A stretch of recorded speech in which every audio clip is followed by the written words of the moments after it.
pegarão em serpentes. Estes sinais hão de acompanhar aqueles que creem. Em meu nome expelirão demônios, falarão novas línguas, pegarão em serpentes. Marcos 16, versículo 17 e 18. 10 de julho. Em algumas localidades remotas, há grupos religiosos que literalmente pegam em serpentes como parte de seus cultos. Esses grupos tomaram literalmente as palavras de Jesus em Marcos 16, versículo 17 e 18, em que ele disse: Estes sinais hão de acompanhar aqueles que creem, pegarão em serpentes. Com base nessa passagem, essas pessoas concluíram que Jesus estava realmente dando aos crentes a ordem de pegarem serpentes como uma maneira de demonstrar a força de sua fé. Nessas igrejas, atrás do púlpito e perto da parede, há gaiolas contendo cascavéis e outras cobras venenosas. Em um momento pré-determinado do culto, as gaiolas são abertas, as cobras são levadas para fora e aqueles que são suficientemente ousados passam essas serpentes de uma pessoa para outra. Porém, era a isso que Jesus estava se referindo quando disse que os crentes pegarão em serpentes? É claro que não. Consideremos os tempos em que Jesus disse essas palavras. Assim poderemos ver melhor como elas se aplicam a nós na atualidade. A palavra serpentes vem do grego ophis, que era usada para descrever cobras. As cobras eram consideradas criaturas perigosas e que ameaçavam a vida.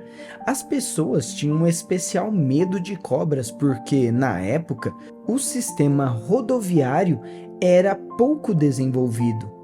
Isso significava que frequentemente as pessoas tinham de abrir seu próprio caminho para chegar a algumas cidades ou lugares remotos.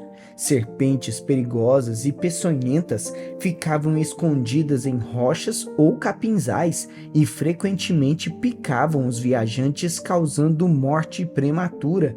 Essas serpentes eram uma preocupação para todos os viajantes, especialmente para os que viajavam a pé. Em Lucas 10, versículo 19, Jesus disse: Eis aí vos dei autoridade para pisar de serpentes e escorpiões e sobre todo o poder do inimigo, e nada, absolutamente, vos fará dano. Jesus disse essas palavras aos seus discípulos logo após lhes ordenar que entrassem nos campos do mundo para colher almas de homens. Ver Lucas 10, versículo 2 ao 11. Esse versículo foi a garantia sobrenatural de Jesus de que, quando eles fossem pregar, teriam proteção divina contra serpentes, escorpiões e qualquer outra coisa que o inimigo pudesse tentar usar para detê-los ou feri-los. Foi por isso que Jesus concluiu dizendo: Não lhes fará mal.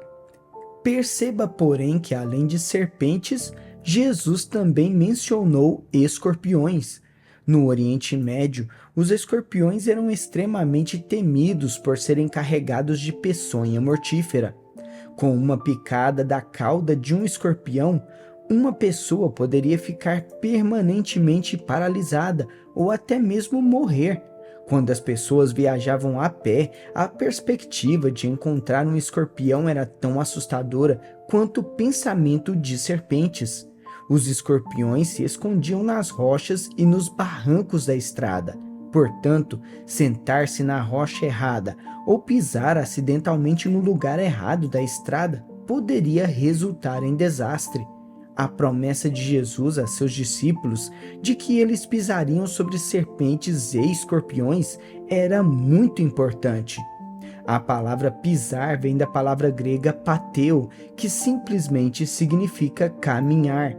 Jesus estava dizendo-lhes que mesmo que pisassem um escorpião ou uma serpente, não precisariam se preocupar, porque ele lhes daria uma proteção especial e sobrenatural contra esses perigos naturais. Essa foi uma promessa específica de proteção para aqueles que estariam viajando longas distâncias ou por terrenos acidentados para pregar o Evangelho. Para garantir que as preocupações de todos os viajantes fossem totalmente abrangidas, Jesus acrescentou: não lhes fará mal.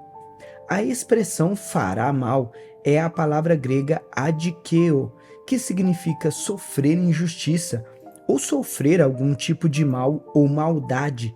Essa foi a promessa do Senhor de que não precisaremos temer injustiça ou maldade quando formos enviados ao seu campo de colheita. De fato, o texto grego usa a negativa tripla nessa frase. Literalmente ele diz: e nada, primeira negativa; não, segunda negativa; de modo algum, terceira negativa, lhes fará mal. Jesus disse isso com os termos mais fortes disponíveis para assegurar aos seguidores que, se eles forem ao mundo todo para pregar o Evangelho, serão guardados divinamente contra todas as formas de mal. Agora, voltemos para onde começamos hoje em Marcos 16, versículo 17 e 18. Jesus disse: estes sinais hão de acompanhar aqueles que creem. Pegarão em serpentes. O que isso significa para os discípulos e como se aplica a você e a mim hoje? Para os discípulos, significava que eles eram divinamente guardados pelo poder de Deus. Essa proteção divina era tão poderosa que, mesmo que eles fossem mordidos por uma serpente mortífera ou por um escorpião altamente peçonhento, aquilo não teria efeito sobre eles. Um exemplo disso pode ser encontrado em Atos 28, versículo 3 ao 6, quando o apóstolo Paulo foi picado por uma víbora mortífera. Paulo simplesmente sacudiu a serpente no fogo e saiu ileso. Ver 25 de junho. Veja, Jesus deu proteção sobrenatural aos seus discípulos porque os estava enviando para pregar o Evangelho até os confins da terra. As coisas que normalmente feririam ou matariam outros não teriam efeito algum sobre eles, dado que eles precisariam atravessar a pé por um terreno perigoso e acidentado. Essa era uma promessa muito importante. O que isso tem a ver com você e comigo? Em primeiro lugar, não tem nada a ver com passar cascavéis pelas pessoas de uma congregação. Embora os crentes que fazem isso possam ser sinceros, estão sinceramente errados. Isso é tolice e presunção. Jesus nunca pretendeu que nós nos expuséssemos ao perigo deliberadamente. Porém, se formos em nome de Jesus levar o Evangelho a partes do mundo que são consideradas inseguras, isso significa que o poder de Deus nos protegerá. Podemos não enfrentar serpentes e escorpiões como os primeiros crentes, mas poderá haver momentos em que teremos de voar em aviões inseguros, dirigir em estradas perigosas, atravessar áreas altamente arriscadas ou trabalhar em regiões consideradas perigosas. No entanto, como observado anteriormente, ver 7 de julho, essa proteção divina é desencadeada naqueles de nós que cremos que a promessa de proteção de Deus operará em nosso favor. Sempre que entramos em território perigoso com medo, dúvida e incredulidade, temos a probabilidade de enfrentar problemas. Porém, se formos crendo e afirmando que temos a proteção de Deus e que o inimigo nada pode fazer para nos ferir, nossa fé nessa promessa irá ativá-la e fará com que ela se manifeste em nossa vida.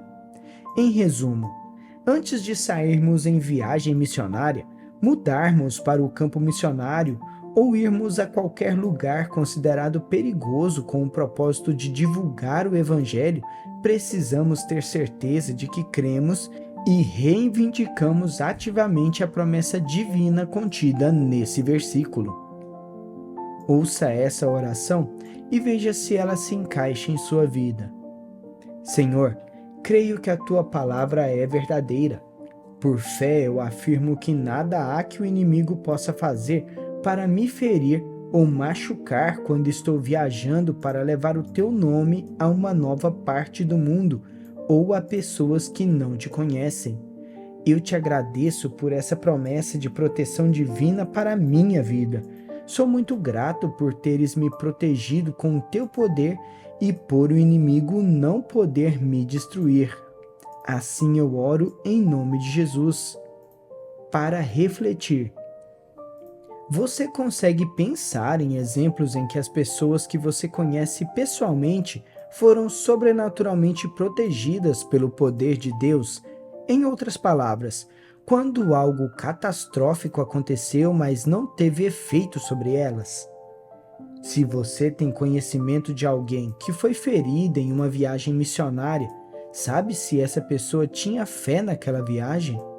Ela estava crendo ativamente e reivindicando a proteção divina ou simplesmente se levantou e foi sem primeiramente fazer uma oração fervorosa antes da viagem? À luz do que você aprendeu hoje, como mudará a sua abordagem às viagens em que o Senhor o envia para compartilhar o Evangelho com outras pessoas?